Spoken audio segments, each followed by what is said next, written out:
दुश्मन भइल बाड़े प्रेमवा के लोग हो, करताड़े बैठी सभे नफरत के भोग हो। दुश्मन भइल बाड़े प्रेमवा के लोग हो, करताड़े बैठी सभे नफरत के भोग हो। केहू न बुझत बाड़े लाचारी हो, बाड़े लाचारी।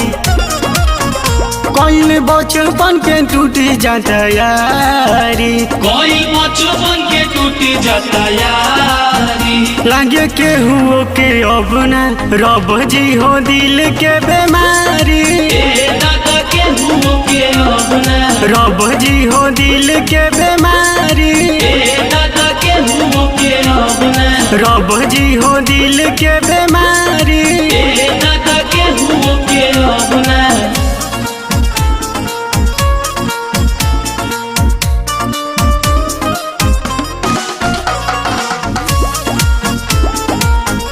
Music by Abhay Baba.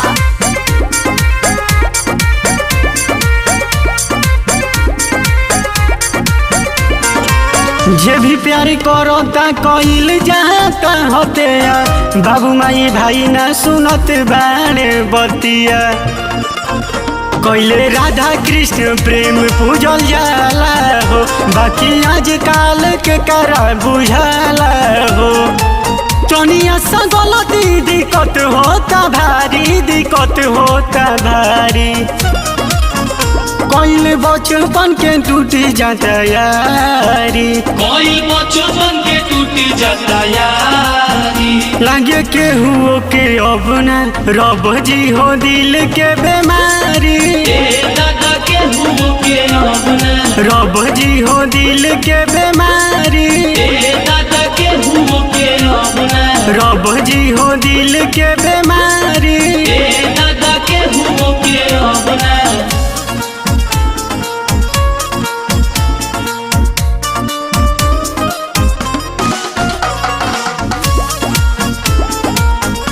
Music by Abhay Baba.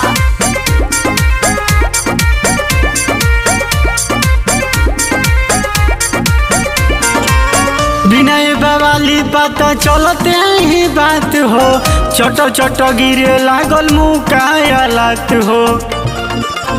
Palmer Pankaj सिल हो जाता हो, नहीं बतिया विशाल ये बुझाता हो। खास बाटे जवाने करता गदारी, करता गदारी। कोई बचपन के टूटी जाता यारी, कोई बचपन के टूटी जाता यारी। लागे केहू के अब न रब जी हो दिल के बीमारी। दादा केहू के अब न रब जी हो दिल के बीमारी। दादा केहू के अब न रब जी हो दिल के बीमारी।